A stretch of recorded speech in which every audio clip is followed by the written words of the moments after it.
Audiolibros en 15 minutos. Suscríbete al canal y explora un nuevo libro cada día. El pensamiento persa, griego, romano y judío estableció un mundo en el que el cristianismo podía emerger. A medida que avanzaban las relaciones internacionales antiguas, no había ningún amor perdido entre los atenienses y los persas. Los atenienses veían a los persas como bárbaros brutales y sanguinarios. Estaban horrorizados por los métodos de ejecución persas, en particular, por la espantosa práctica de la crucifixión. A un criminal lo ataban a una estaca, le clavaban clavos en los pies y las manos, y luego lo dejaban morir mientras la multitud se burlaba de él. El rey persa que sancionó este tipo de castigo creía que tenía el mandato divino de impartir justicia. Según el sistema de creencias persa, todos podían elegir. La gente podía elegir entre la verdad y la mentira, la oscuridad y la luz. Correspondía al rey castigar a los que habían elegido imprudentemente. Los atenienses encontraron repelente este estilo de política. En Atenas, correspondía a cada ciudadano asegurarse de no ofender. Según Aristóteles, que escribía en el siglo IV a.C., un orden elegante surgió en cascada de la mente de un Dios justo y universal. Los humanos eran superiores a otras especies, los hombres eran superiores a las mujeres, y los llamados bárbaros solo podían servir a los griegos como personas esclavizadas. Roma construyó su poder sobre la base del pensamiento griego. Los primeros filósofos romanos, que se conocieron como los estoicos, creían que el orden del cielo estaba gobernado por fenómenos matemáticos. Lo que siguió fue lo siguiente: todos los habitantes de la tierra, hombres, mujeres, amos o personas esclavizadas, podían observar estos fenómenos y, por lo tanto, distinguir el bien del mal. Además, había una chispa de lo divino dentro de todos. Esa chispa era la conciencia. Pero había una nación que formaba parte del Imperio Romano que era peculiar: los judíos. Solo adoraban a un Dios, y su relación con él era personal. Con los 10 mandamientos, entregados a Moisés en el monte. En el Sinaí, Dios hizo un pacto con los judíos: sigue las reglas y podrías evitar el castigo. Es este pacto el que mantuvo viva la religión judía. Pero también para los judíos, las cosas estaban a punto de cambiar. Había surgido un culto peligroso en las colonias romanas alrededor de Jerusalén. Los seguidores de un itinerante llamado Jesús creían, a pesar de la horrible crucifixión de su líder, que él era el Hijo de Dios, y que había resucitado al cielo después de su muerte. En el año 19 d.C., un erudito judío llamado Pablo se dedicó apasionadamente a acabar con este culto. No sabía que pronto se convertiría en uno de sus apóstoles. Las ideas cristianas siguen siendo relevantes hasta el día de hoy. La Primera Guerra Mundial traumatizó a toda Europa y ayudó a generar algo mucho, mucho más oscuro de lo que sus supervivientes podrían haber imaginado. En Alemania, un joven y carismático político llamado Adolf Hitler creó un nuevo movimiento, el nacionalsocialismo. Originalmente, dijo que apoyaba las ideas cristianas. Pero en 1933, Hitler comenzó a ver el cristianismo como un desafío a su misión totalitaria. Pensó que los alemanes nunca cumplirían su destino racial mientras se adhirieran a la compasión cristiana. A medida que el poder nazi se extendió por toda Europa, los cristianos tuvieron que tomar una decisión. ¿Estarían de acuerdo con el programa nazi de exterminar a los judíos y a otros de los llamados indeseables? ¿O se ceñirían a sus valores cristianos y se opondrían al mal? No había una respuesta universal. Tras las guerras mundiales, el bien parecía haber triunfado sobre el mal. Pero la masacre en masa y los atroces crímenes de Hitler demostraron que el infierno era real, que fueron los humanos, no Dios, quienes lo crearon. La gente necesitaba algo para aligerar el ambiente. La respuesta vino del mundo de la música. En 1967, el último sencillo de los Beatles llegó a lo más alto de las listas. En esencia, tenía un mensaje muy cristiano: todo lo que necesitas es amor. Los Beatles pueden haber sido soñadores. Pero no fueron los únicos que pensaron que el amor era la respuesta. En el sur de Estados Unidos, Martin Luther King Jr. dirigió un movimiento por los derechos de los afroamericanos. Se enfrentó a la violencia institucionalizada, con una paz digna. La fe de los afroamericanos ayudó a avivar una chispa de resistencia no violenta en todo Estados Unidos. La posguerra también fue una época de descolonización. Este movimiento a menudo encontró una fuerza impulsora en las escrituras. En Sudáfrica, por ejemplo, Nelson Mandela utilizó el perdón como arma devastadora contra sus oponentes. En esto, al menos, tomó prestado directamente de Jesús. Al comenzar el siglo XXI, gran parte del mundo seguía siendo cristiano. Sin embargo, a medida que avanza el siglo, Europa y Estados Unidos, estos viejos bastiones de la fe, están cambiando de forma irreconocible. ¿Seguirá siendo relevante el cristianismo para las nuevas generaciones? Esa es una historia que aún no se ha escrito. Pablo interpretó la historia de Jesús de una manera que sirvió de contrapunto a una sociedad romana vacilante. Pablo viajaba a Damasco cuando de repente vio una luz cegadora. Para él, solo podía ser una cosa, una señal de que Jesús era realmente el Hijo de Dios. Pablo dedicaría el resto de su vida a difundir la noticia a pesar del peligro, e incluso del castigo físico, de promover una nueva religión. Lo único que importaba, escribía Pablo una y otra vez a los estudiosos de las ciudades del Mediterráneo, era el amor. Todo lo que tenías que hacer era creer en la historia de Cristo. Esto importaba, no haber nacido en la familia adecuada ni haber estudiado en las escuelas adecuadas. Pablo argumentó que al adoptar la naturaleza de una persona esclavizada y soportar una muerte humillante e insoportable, el Hijo de Dios había demostrado que cualquiera podía ser redimido. La nueva religión que Pablo promovió ofrecía a sus seguidores una nueva y atractiva identidad. Funcionó especialmente bien en ciudades como Corinto, que eran cosmopolitas por su mezcla de soldados, marineros, filósofos y comerciantes. Pablo fue el principal mensajero del cristianismo, y sus creencias se convirtieron en doctrina. Entre ellos, los más importantes fueron su origen moral judío, su educación en filosofía griega y su respeto por el concepto estoico de conciencia. Pablo estaba horrorizado por el comportamiento grosero del emperador romano Nerón, quien había cometido muchos crímenes, entre ellos matar a su propia madre, y matar a golpes a su esposa embarazada. La aversión era mutua. Tras un devastador incendio en Roma, Nerón culpó a la nueva Iglesia de Cristo. Muchos cristianos, incluido Pablo, fueron condenados a muerte. Y así comenzó una nueva era sangrienta. En Jerusalén, miles de personas se rebelaron. Los romanos los masacraron, pero los cristianos aún se aferraron a sus creencias. Transcribieron y difundieron las enseñanzas de Pablo, y sus informes sobre la vida de Jesús.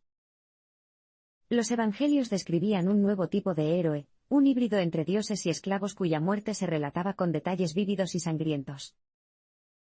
Estos escritos se convertirían en el Nuevo Testamento. Pero no fue solo en la antigua Roma donde los cristianos se convirtieron en chivos expiatorios.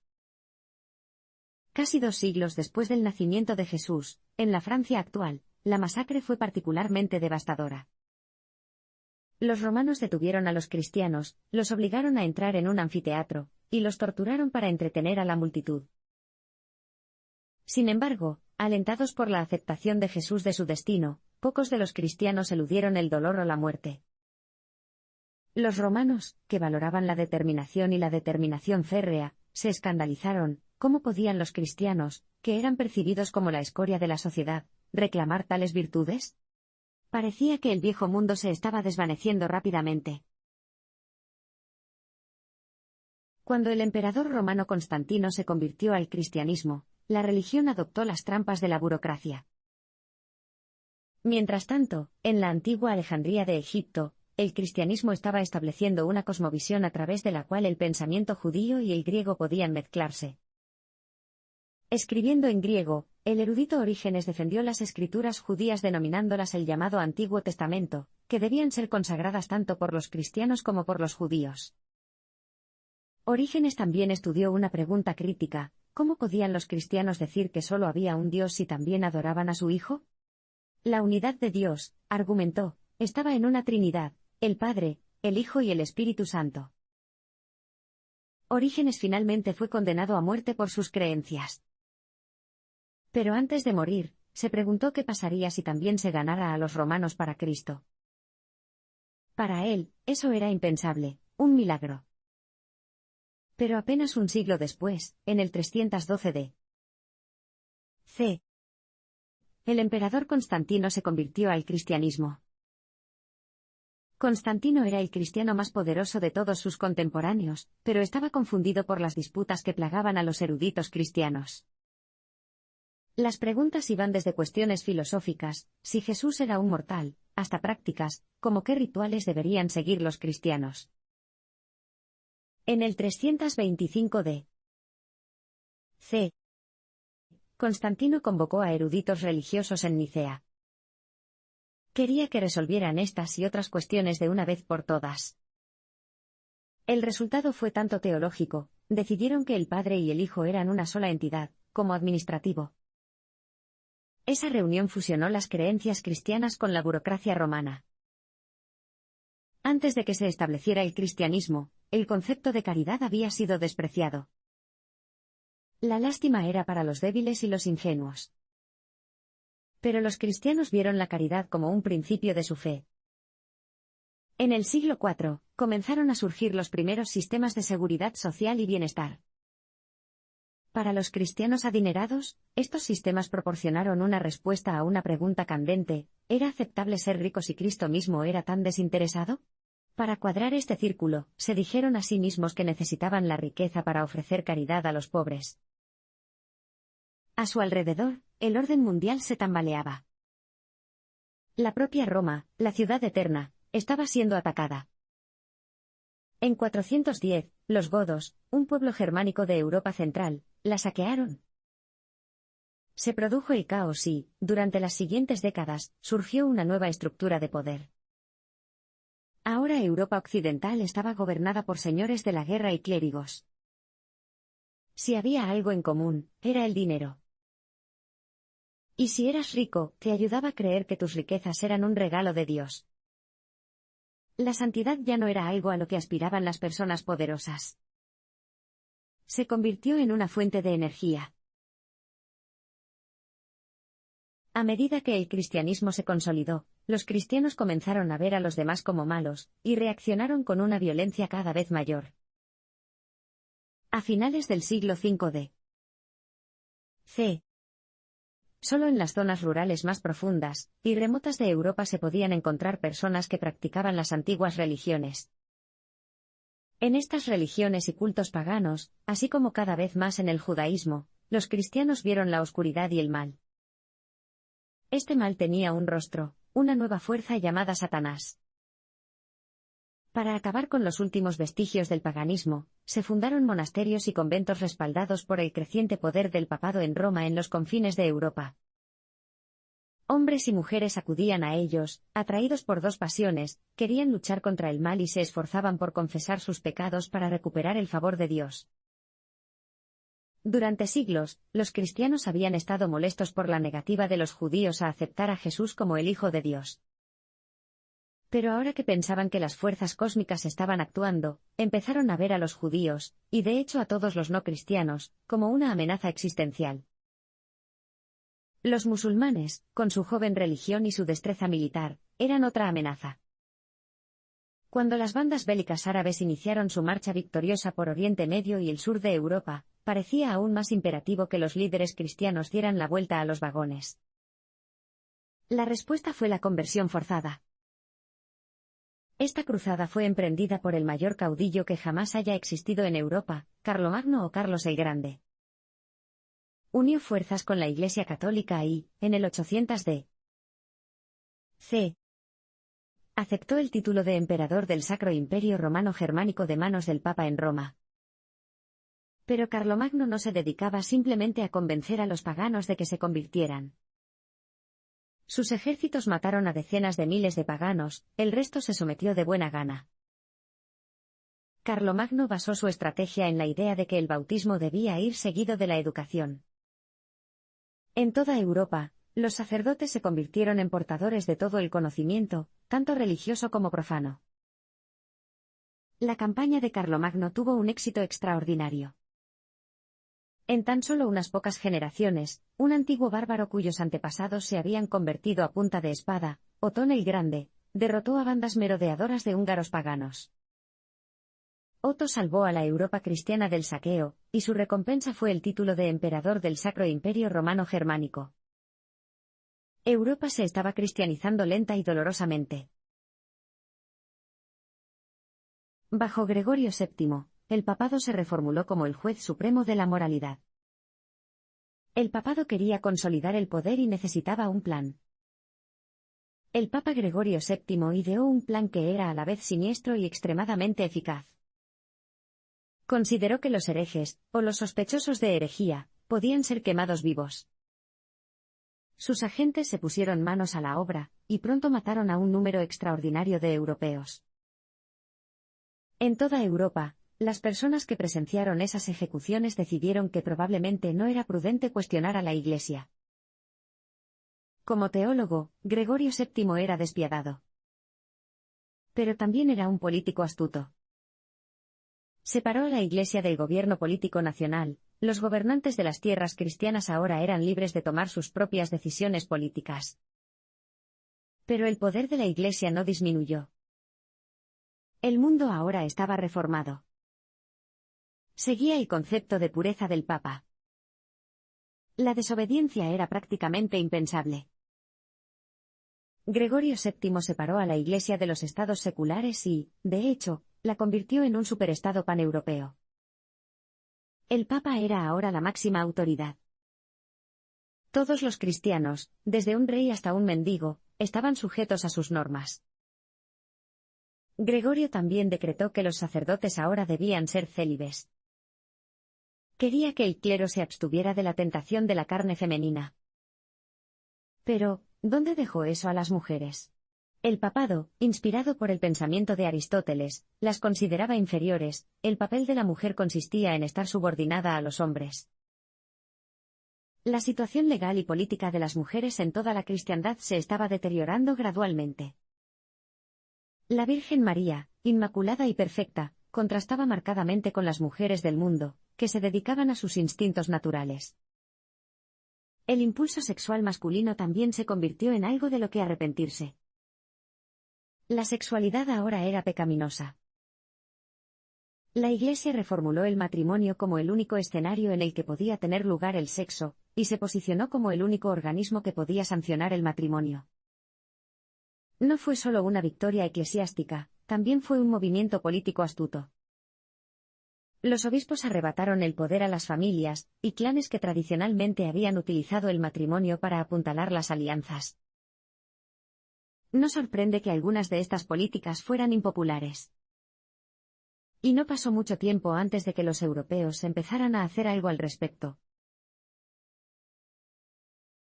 El siglo XV trajo nuevos desafíos al papado, pero el Vaticano los aplastó brutalmente a cada paso.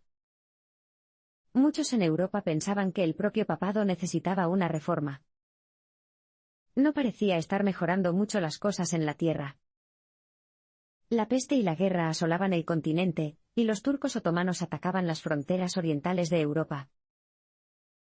Mientras tanto, en España, un italiano llamado Cristóbal Colón estaba defendiendo a la reina Isabel y al rey Fernando.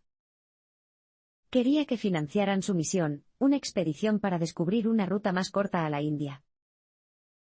Las ganancias, prometió Colón, se destinarían a una causa sagrada, ayudarían a arrebatar a Jerusalén del dominio árabe.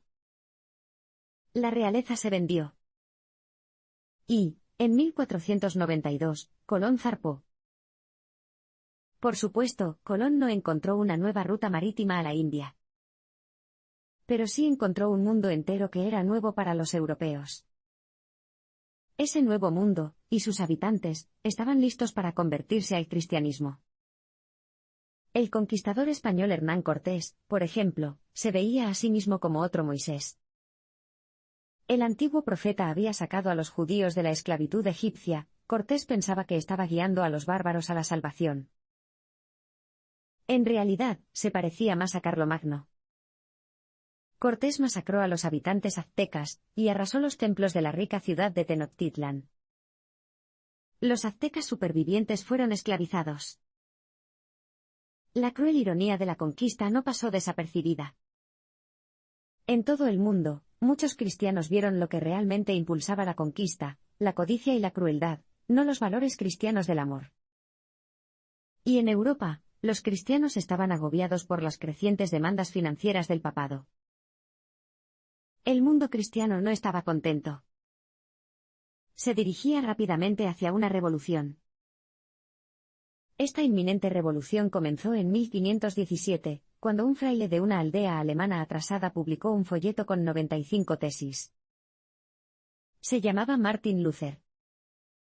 No solo se opuso a los impuestos recaudados por la Iglesia, sino que también reexaminó la forma en que los cristianos podían perseguir la santidad. Lutero se opuso al papado. Quería nada menos que una reforma del cristianismo. Su trabajo fue más inspirador de lo que había imaginado. El mensaje de Lutero provocó que los campesinos se levantaran en protesta contra los señores y abades. La gente ahora exigía lo que las Escrituras les habían prometido. La Iglesia respondió rápidamente con violencia.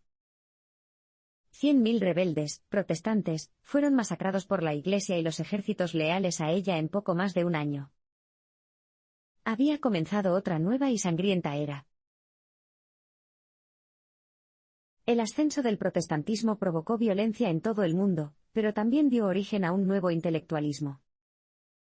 A finales del siglo XVI, Europa se estaba desmoronando. 30 años de guerra en Europa entre protestantes y católicos provocaron millones de muertes. La gente quería escapar del derramamiento de sangre, incluso si eso significaba dificultades e incertidumbre. En 1620, un barco llamado Mayflower partió de Inglaterra y partió hacia Estados Unidos. Sus pasajeros se veían a sí mismos como la única esperanza de la humanidad. Su plan era vivir de manera pura, incluso se llamaban puritanos. Pero, ¿qué pasa con las personas que ya vivían en Estados Unidos? Bueno, los puritanos vieron como su deber sagrado convertir a los llamados paganos al cristianismo. Y si esas personas amenazaban el asentamiento puritano en sus tierras ancestrales, entonces los puritanos no tenían ningún problema en masacrar a los lugareños. Pasaron unas décadas antes de que Europa declarara una tregua en las guerras de religión. El Tratado de Westfalia, firmado en 1648, consagró la tolerancia como una virtud cristiana y una necesidad política. Los príncipes se comprometieron a no imponer su propia religión a sus súbditos. El cristianismo estaba cambiando de nuevo.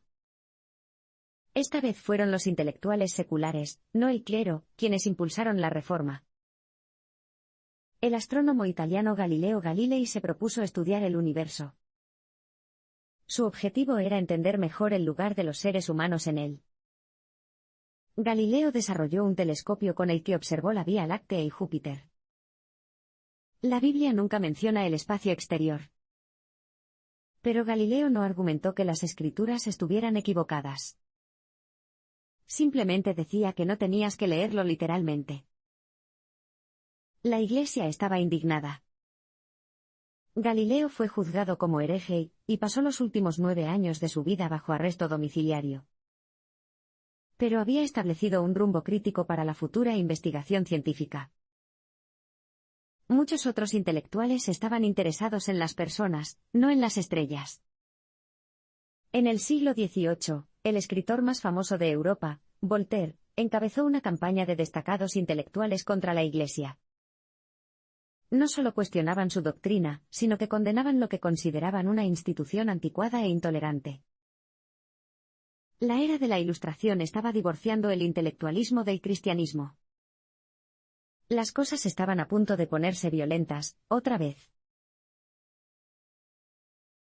En el siglo XVIII, los europeos comenzaron a utilizar el cristianismo para definir sus valores. Voltaire soñaba con una hermandad de hombres. Pero sus ideas se basaban en el pensamiento cristiano, como casi todo lo demás en la sociedad francesa. Separar a Francia de sus raíces cristianas requeriría un golpe violento. Llegó en 1793, cuando los sans-culottes, campesinos y obreros que habían sido ignorados por la sociedad durante siglos, se propusieron cambiar Francia para siempre. Su revolución fue cualquier cosa menos pacífica. En su fervor, las personas que querían destruir el viejo mundo atacaron las basílicas con mazos y rompieron estatuas de santos. La Revolución Francesa triunfó, la monarquía fue abolida y el rey fue ejecutado en la guillotina. Los revolucionarios creían que los derechos humanos no tenían nada que ver con el cristianismo. Estos derechos eran universales y eternos, y la revolución era su guardiana. Los revolucionarios matarían a cientos de miles para probar este punto. A pesar de la crueldad de la Revolución Francesa, introdujo algunas ideas progresistas. Pero el progreso tiene sus límites y el poder corrompe. Al final, la revolución fracasó. Se restauró la monarquía y los aristócratas regresaron a París. Al igual que sus parientes de toda Europa, no tenían ningún interés en la hermandad de los hombres. El nuevo régimen volvió a trazar las líneas de poder y construyó defensas contra futuras reformas. Sin embargo, un ideal permaneció intacto durante toda la agitación revolucionaria. En 1814, Francia y Gran Bretaña unieron sus fuerzas para abolir la trata de esclavos. En una fusión del protestantismo radical y las ideas de la Revolución Francesa, los países declararon que la esclavitud era un crimen contra la moralidad universal. Cada vez más, era este lenguaje de los derechos humanos el que Europa utilizaba para comunicar sus valores al mundo. También se estaban gestando ideas revolucionarias al otro lado del Atlántico. La nueva República de Estados Unidos se fundó sobre la base de ideas protestantes radicales, disfrazada con las viejas ropas de la Ilustración. Pero, en realidad, los derechos a la vida, la libertad y la búsqueda de la felicidad tenían más raíces en el Génesis que en la realidad del asombrosamente desigual siglo XVIII. En otros lugares, los cristianos sentían que tenían el deber de mejorar las tierras no cristianas. Gran Bretaña se había hecho rica gracias a la trata de esclavos, el país ahora estaba obsesionado con acabar con ella. Pero la esclavitud, argumentaba Gran Bretaña, nunca podría abolirse por completo hasta que el mundo entero, empezando por África, no hubiera sido conquistado para Cristo. Y así, los misioneros zarparon, inaugurando una lucha mundial por las almas, pero también, por supuesto, por riquezas y nuevas tierras. A principios del siglo XX, la fe cristiana se encontraba en un terreno cada vez más inestable. A mediados del siglo XIX, los defensores del cristianismo habían añadido una nueva arma a su arsenal, la llamada teología natural. Los pastores decían que el ciclo de vida de una mariposa era evidencia de la gracia de Dios, solo la voluntad divina, decían, podía crear algo tan complicado y hermoso. El argumento parecía lo suficientemente convincente hasta que, en 1860, todo cambió. Ese fue el año en que Charles Darwin publicó El origen de las especies. Darwin dijo que la existencia humana, y, de hecho, todo el mundo viviente, era un producto de la evolución, no de Dios. La idea de Darwin de la supervivencia del más apto desafió un principio central del cristianismo. Iba en contra del concepto de fortaleza en la debilidad y victoria en la derrota. Si seguías a Darwin al pie de la letra, tenías que admitir que las ideas cristianas sobre la caridad eran contrarias al orden natural. Las nuevas dudas sobre las ideas cristianas sobre la caridad y la riqueza llegaron en el momento oportuno. A finales del siglo XIX, los magnates de la industria se hacían cada vez más ricos. Y muchos de ellos, como el industrial Andrew Carnegie, creían que la caridad estaba fuera de lugar. Pensaban que correspondía a las personas cuidar de sí mismas en lugar de depender de la generosidad de los demás. A principios del siglo XX, la gente de Europa y Estados Unidos parecía dispuesta a rechazar la religión. La Primera Guerra Mundial, la guerra más horrible que se recuerde, bien podría convertirse en la gota que colmó el vaso. En sus campos de exterminio, muchos veteranos recurrieron a los escritos del excéntrico filósofo alemán Friedrich Nietzsche. Dios ha muerto, escribió. Y lo hemos matado. Sin embargo, para otros, la fe adquirió una nueva relevancia. La imagen de Cristo sufriendo en la cruz llegó a ser identificable para quienes habían sobrevivido a terribles batallas, como la matanza del Somme. La religión también ayudó a las familias a afrontar las trágicas noticias sobre la muerte de sus seres queridos. El papel del cristianismo a principios del siglo XX, entonces, era muy ambiguo. Pero, como veremos en un abrir y cerrar de ojos, eso fue solo el comienzo.